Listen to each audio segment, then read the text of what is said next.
Welcome back to another episode of Excuse My Grandma. It's Kim and my co-host, Grandma Gail.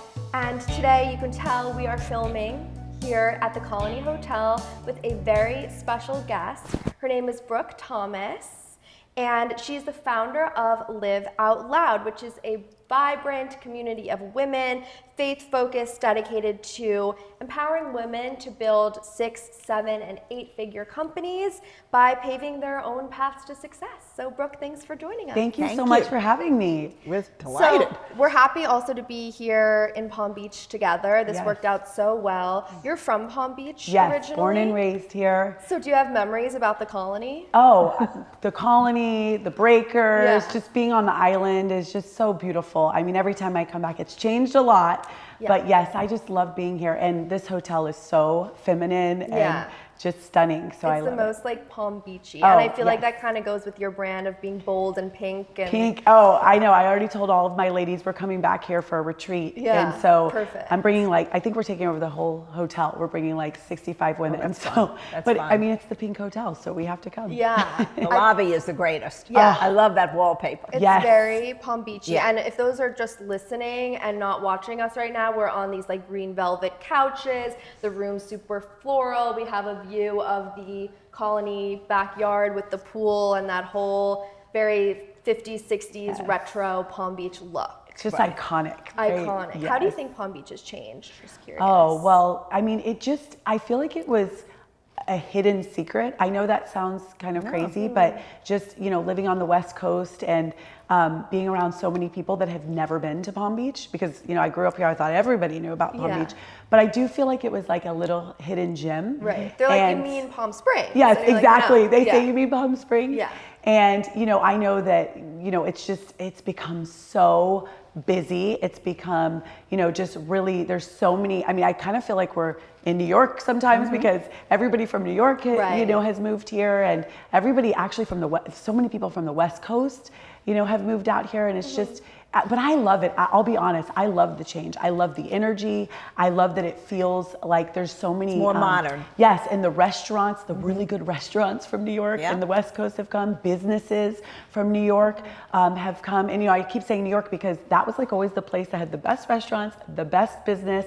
And then going out to the West Coast about 6 years ago, I just realized how many people didn't know. Like you said, every time I said Palm Beach, they're like, Palm Springs? And I'm like, no, Palm Beach. Yeah. So it's Do you agree with that, Grandma? Yeah, I think was a more northeast kind of commute because people came on the train in the olden days, and then they came on planes. It was a very easy commute. Yes.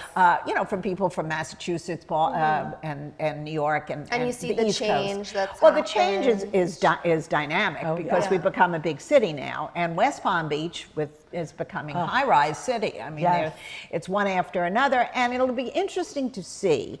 I think some of the charm is leaving because, like everything else, things change. I know. But a lot of good things are happening. Yes. And, I just hope that the infrastructure can hold up these buildings because one Publix and 2 drugstores can't deal with all this. But I think they're going to figure it out. I'm not going to help them. Grandma Gail's not going to help not helping them to figure out their problem. You single-handedly keep Publix alive with the amount that you I go do. there. I love Publix. I could be in Publix all day long. Yeah. They don't have Publix on the West Coast, so when I do come down here, that's the They first. don't have great it Northeast either. Yeah. So. No, it's a very southern supermarket, but they're so nice. And now, of course, her mom doesn't even go into the store, which boggles my mind. Everything is on Instacart. She does Instacart. She does Instacart. So the stuff is in her apartment faster than my getting out of the driveway of the supermarket. That's why I think you waste your time. I know, but I like to look at the fruit. I like to look at the stuff. I got it. So hands-on. Brooke, we love the way you empower women with Live Out Loud. What inspired you to start it? Well, 20 years ago, I was newly married, newly pregnant, and in my first trimester of pregnancy, I found out that I had stage 3 cancer. So that just really changed the course of my entire life. Everything stopped for a moment when I thought I was on this fast track of, all of my other friends. I had a career. I was married to the man of my dreams, still am 20 years later. And I was just so excited to start a family, and that just stopped a lot of things. It just put things in perspective. And I went through, I actually, they told me to have an abortion and start chemotherapy immediately based on the severity of my blood work, the severity of the cancer. And I just remember being they told me to go down to oncology. I remember talking to the doctor saying, okay, there has to be another way. I'm 26, I'm healthy. Let me just leave and I'll come back after this whole thing's over, after I have the baby, and then we'll deal with this. And they said, no, you don't understand. You have to deal with this now. Yeah. And so they gave me different scenarios of different women that didn't do what they were suggesting.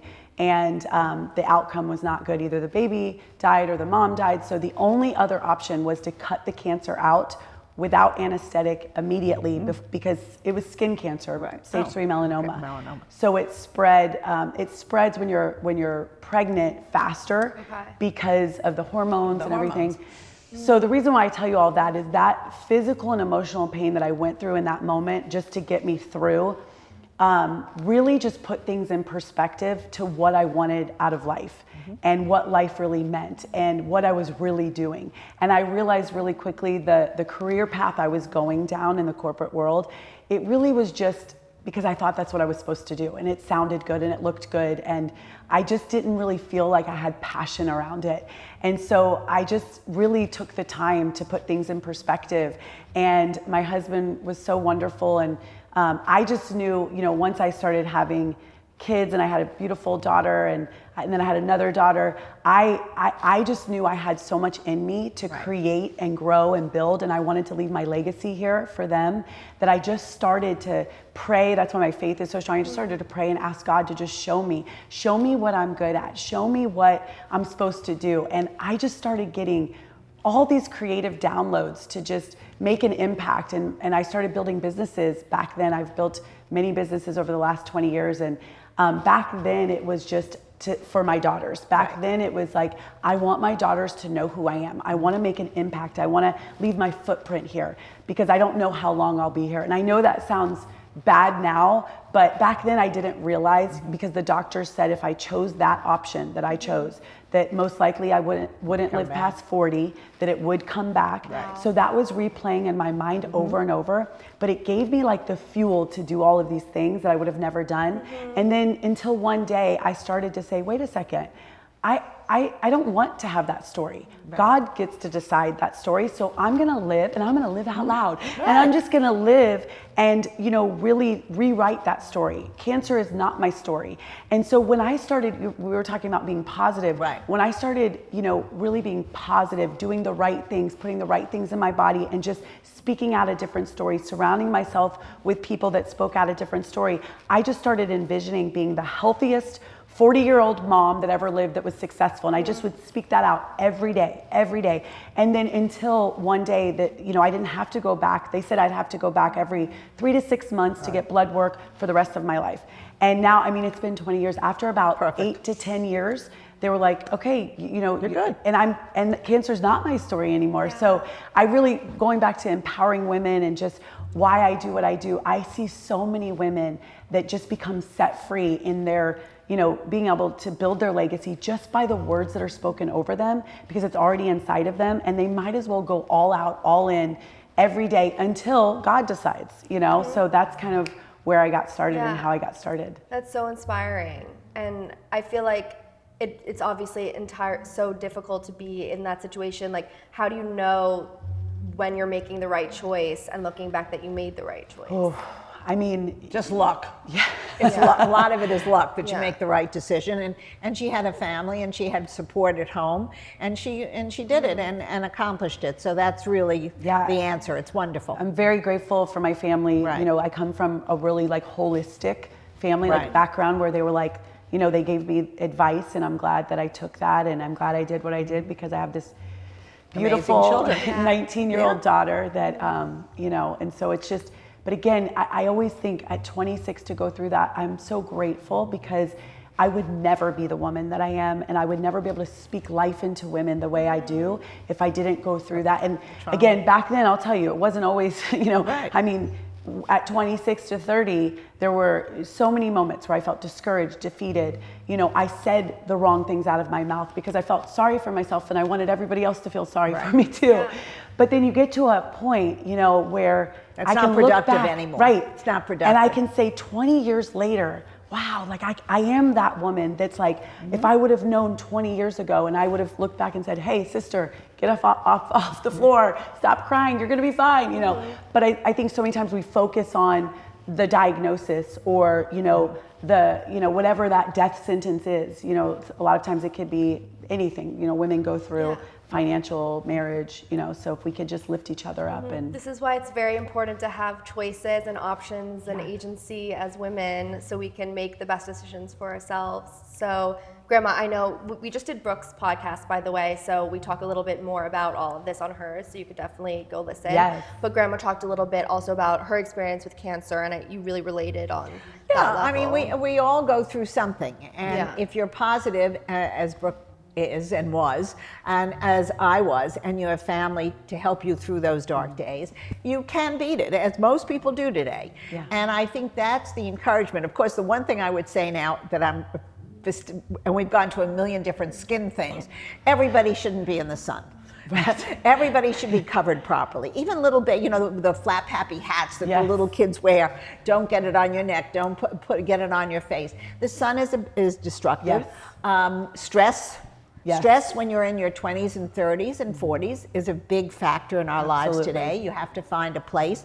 And women today, and this is what I really was going to ask you, we have so many women that were not when I was growing up, but the amount of women coming out of universities or graduate schools, I think, I don't know if we're more than the men now. I think we are. We're probably more in the population.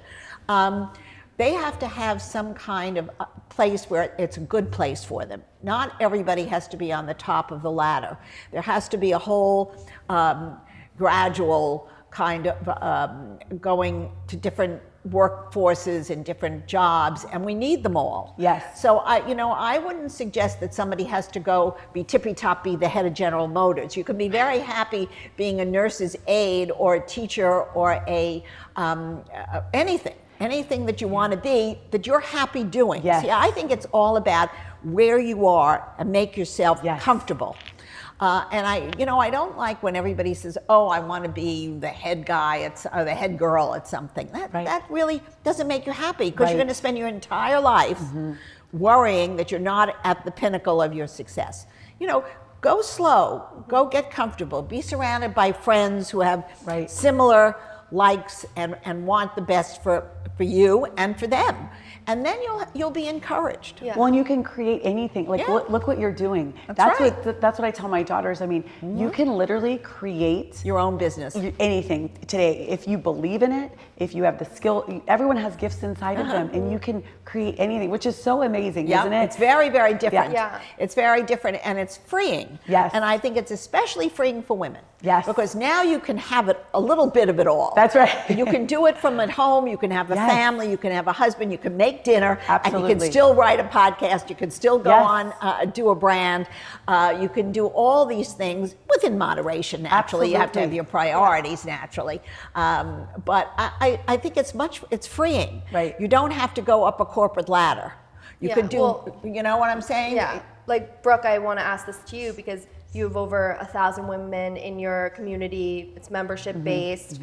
When they come to you, what are the biggest struggles that they kind of want you to be able to help them with in business? Honestly, like, the number one thing that women come to our community is they feel isolated. They don't feel like they have support from other women or other people in wanting to be a businesswoman or create and build something that might sound like to everybody else, like, why do you want to do that?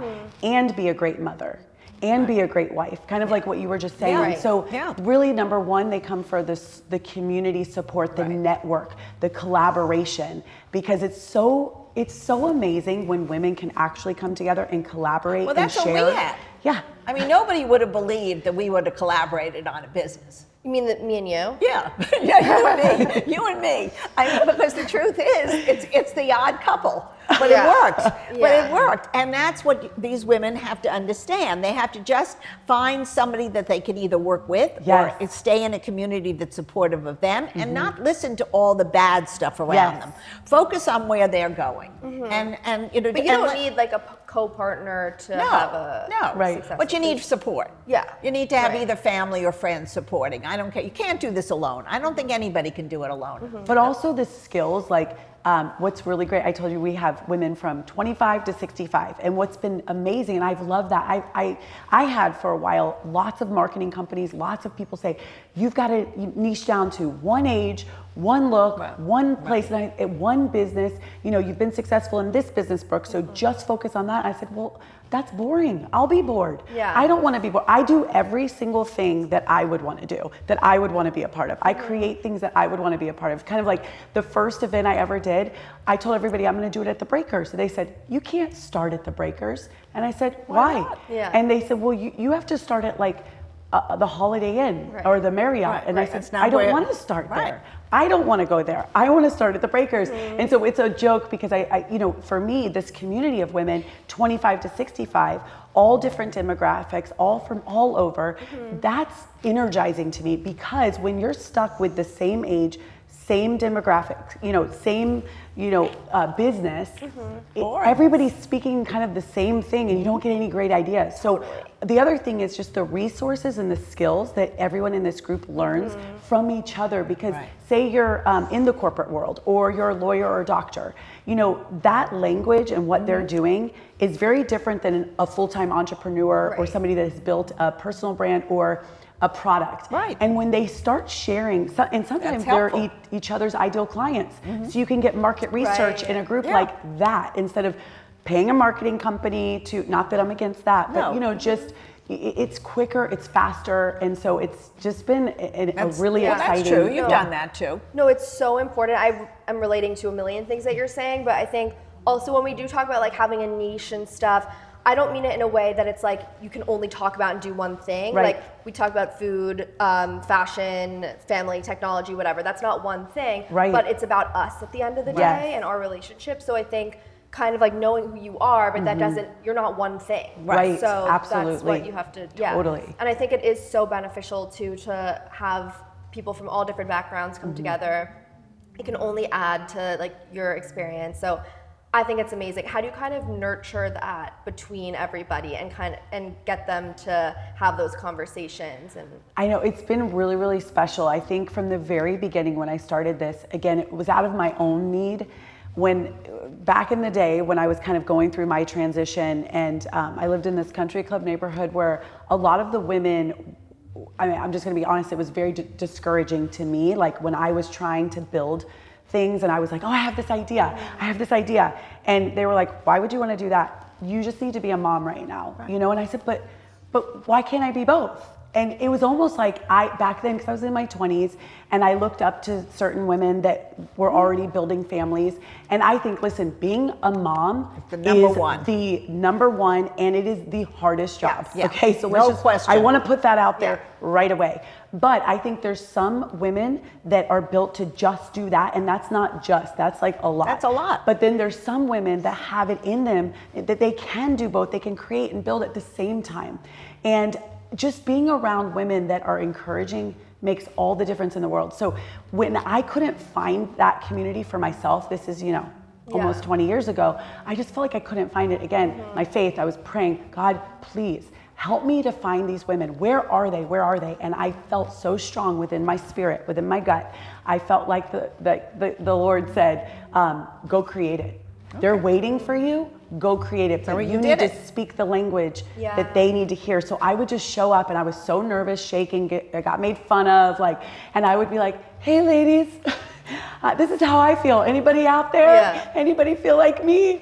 And so just little by little, started small, and now it's expanded where, you know, it's just that culture that we have, that it's like, hey, we're here. There's no offense. I always say we have some rules, some ground rules. No jealousy, no offense, no gossip, no bitterness, no unforgiveness. If you have any of those, which we all struggle with sometimes, let's just clear that up, because that's going to destroy your business, your relationships. So as long as we have that, and then I have everybody sign NDAs to make sure that it's safe. And I'm like, listen, it's protected. What you do out there is your business, but like, this is protected. So let's really help each other. What would it really look like to actually help somebody else that you get no benefit from, but you know by helping them, they always grow too. Because when you're teaching somebody else or you're helping somebody else with what helped you, you always grow. And so it's just kind of our culture, and it's really worked, and I'm just grateful that it's been protected like that. Well, women are very thankful for you. Thank you. No, it's a very important thing you're doing, and I think it's great, and it really has been needed. Thank you. I feel the same way about both of you. Thank you. Well, I don't know if we're needed as much as you. We're having fun, but I don't know if the need is We there. have fun too. I mean, because that's the thing. It's like I was like,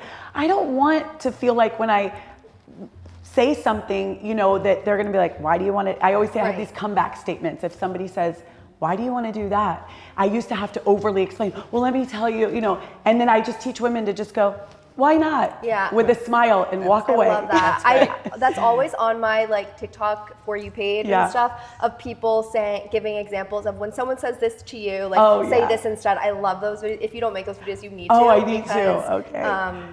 I think it's like so powerful to kind of reframe that. Right. Because I definitely do the same thing as you used to, I guess, of explaining. But then if you like kind of make them feel insecure about why they're asking, but in a nice, like constructive way. I think okay, I have one more I want to tell you just in case it comes up. Yeah. So if somebody says, wow, you've really changed. Instead of for the better. Right, and then just go, thank you so much for noticing. And like with a smile, and then you walk away. I'm like, these were the most. I wish I had these tools back in the day, but this is what I tell my daughters too. But again, easier said than done. Yes. But try it. Yeah, I mean, they could be coming from places of insecurity when they're saying those things, but also to give people like a little bit benefit of the doubt, like they're just speaking from their experience. So when people were saying to you, like, no, you have to be a mother first. Like maybe that really worked for them. Exactly. So like, great. Or sometimes they just want to try to protect you too. Yeah. But again, it goes back to our confidence or our insecurity. And that's what I really see with both of you, the confidence. So I really want to keep encouraging you to keep that confidence strong, Kim, because my daughters need it. Yeah. What advice do you give your daughters when they come to you about not feeling confident, whether it's social or in school? I mean, honestly, my daughters always want to watch somebody else. You know, sometimes your daughters don't want to listen to your mother tell you because they think you don't understand, even though you do. Listen to you, Kim. No, you. So, you know, I just think a lot of times I try to tell them my experience. When you tell them your own experience, they do realize you're more like than they want to give you credit for. You're human? What? But, you know, a lot of times it is like just know who you are, and I always say, don't let anybody or anything or anyone else's agenda stop you from who you want to be. And really, I think as moms, as grandmas, we want our daughters and our granddaughters. I don't have granddaughters yet, but I know my Grammy felt this way. I know my mom feels this way about my daughters. We just want you to be happy. And I want my daughters to be happy, because when you're happy and you're really like comfortable with yourself and you know that you're loved, you want to be fully seen and fully loved, then you can do anything. You can create anything. And I think that, again, these past generations of just like feeling like, I know for me, I had periods of just feeling so insecure because I was such a people pleaser and I did want everyone to like me. And so I would tell people what they wanted to hear, but ultimately that made me unhappy. Right. And so just being, again, strong women that teach women to just, I want to like you just for who you are. Yeah. I'm curious, when you're speaking to women of different generations, do you treat them differently when it comes to like empowering them or like the advice that you're giving based off of age? Because I feel like we can't ignore age. No, well, what I really try to do, I think this has really been helpful. I really try to teach the younger generation, even, my daughters, but even myself, that honor is such a big thing. I mean, I even have this teaching on the honor matrix. I think that honoring the wisdom and who has gone before us is so important. Even in business, like I will never take full credit for anything that I've built. There's always somebody that has gone before me or somebody that has gone before the industry, and giving honor where honor's due only adds to your brand and adds to who you are, and it teaches the younger generation why that generation is so important, why wisdom is so important.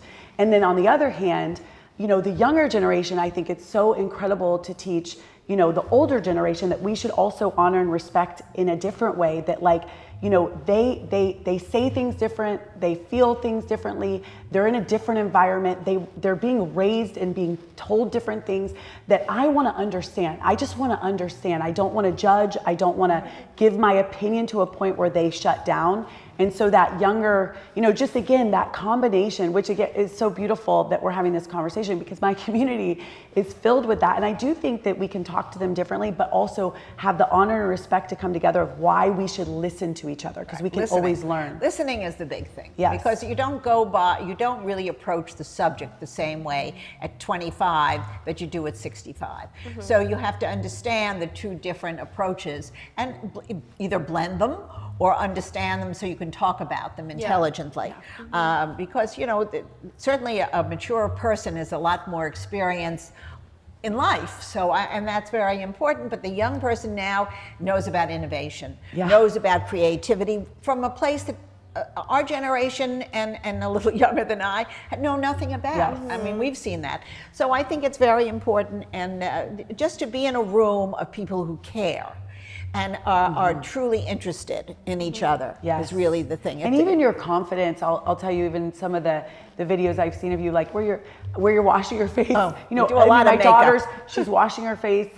Senior year of high school, she has a boyfriend over the phone. In the morning, she's washing her face while he's on the phone. And I said, why? I would have never. It took me years for my husband to see me without makeup. Totally without. But I love that confidence, because it's like, this is who I am.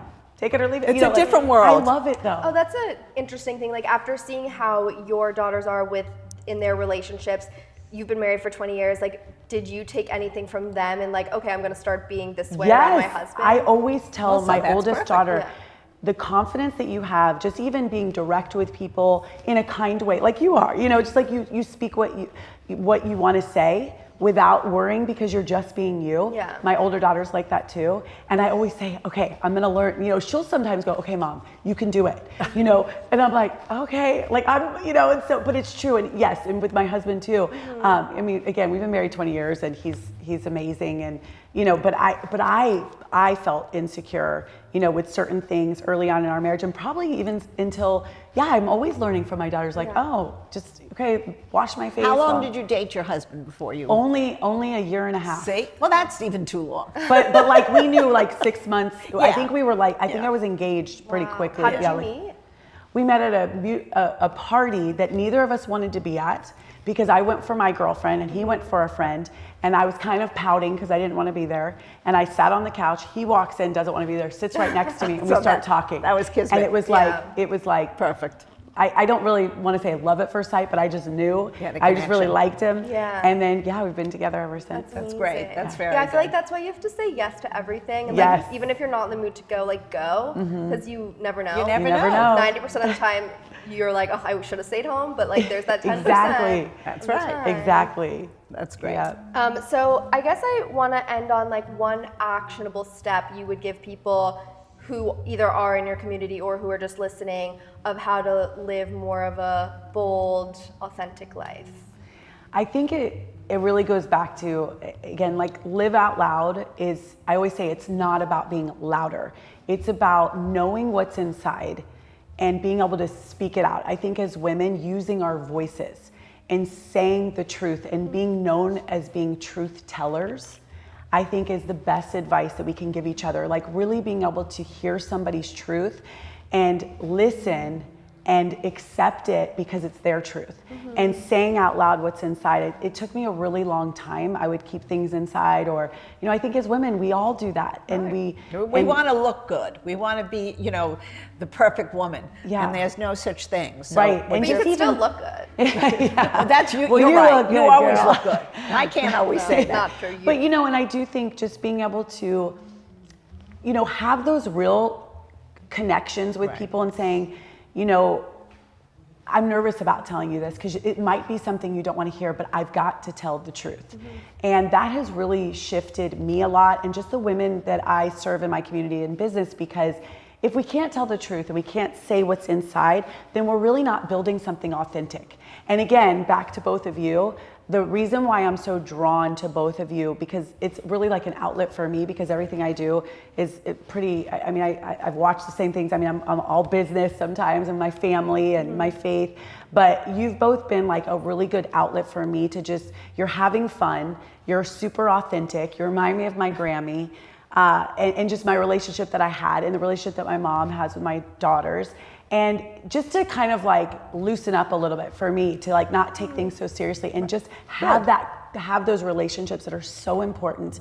And I just keep thinking about both of you being on video and how you're creating this thing that you're gonna have forever, and your kids will have forever, and your grandkids will have if they want to watch it. Yeah. I think they've seen enough of us, to be very truthful. But it's a really cool moment in time. We just want them to keep talking to us to get the videos. Exactly. Yes, like in the back of my head, I'm like, that will be great, but you can't like think about that every day, because then it like changes the way messes with you. Yeah, it kind of messes with our head. But you should be really proud, Kim, and I'm really. We're all proud of her. Yeah, Same she's to done you, it. though. No. And just the way that you bring it together. And I loved when we did do the podcast earlier, how you are even saying that you wanted to protect your grandma as far as like not letting anybody change her. Yeah. That was really awesome Thank that you. you said that. Thank you. I think. Yeah. Well, she does. Yeah, She does. I don't really bring you into meetings and stuff. Thank God, because I'd be telling off everybody. Half of it is that nice bit of me, and half of it is because I'm like, we'll lose the deal. We'll lose the deal. Unfortunately, I say exactly, I have no filter. She always says, Grandma, you have no filter. I love that. So One time, like, how can you teach somebody to not have a filter? Have you always been like that? Yes, but I have no children like that. I have one granddaughter that's basically, not Kim, one granddaughter that has no filter, and she's doing just fine. I completely disagree. Really? Yeah, I think you two are the most similar. Yeah. But I don't think it's because she doesn't have a filter. I don't know. I'm not sure. Whatever it is, it's something that's just your personality, and why we do so well is we have no competition with each other. I love that. She's the boss. I listen to whatever she says, and then I do whatever I want. That's Now it. that's good. Repeat going that. on a t-shirt. I love that. Immediately. What did she say? What did you? Well, you have recorded. You have to catch me when I say it. She tells me what to do, but then I do whatever I want. Yeah. You t-shirt. That's great. I love it. Okay, I want to end with a game we play with all our guests called Grandma Gail's Old-Fashioned Dating Quiz. Okay. So we're going to go through a few hypotheticals, and then we will figure out whether you're more old-fashioned or more of a modern dater. Okay. Okay. So would you rather receive a call or a text from your husband if it's just to say hi? Well, he wasn't her husband. Okay, right. This is like early dating. Early dating. So the person. Early dating, definitely call. Oh, okay. Okay. Would you sleep with someone on the first date? No. Dating apps or setups? Setups for sure. Would you move in together before getting engaged, or wait until you're engaged to move in? Wait. Oh boy, she's my girl. Who should pay for the date? Should it be one person in a couple, or should you split, alternate? The man. Okay, you are definitely She more is old-fashioned. you are grandma's girl. All right. All the way. It's the first one that we've had a complete one. I know. Really? Complete fit with us. All right. With you. High With five. me. High five. Brooke, thank you so much for joining Thank us. you Tell so everyone much. where they can find you. Oh, follow okay. you. On Instagram, Live Out Loud with Brooke. And just BrookeThomas.com is my website. So thank you so much. And the Live Out Loud show, of course. Don't forget to watch the episode that I did with both of you. So thank you. Thank you. Thank Check you. that podcast out. Keep listening to us. We're Excuse My Grandma on social media. And we will see you next week. Bye. Bye.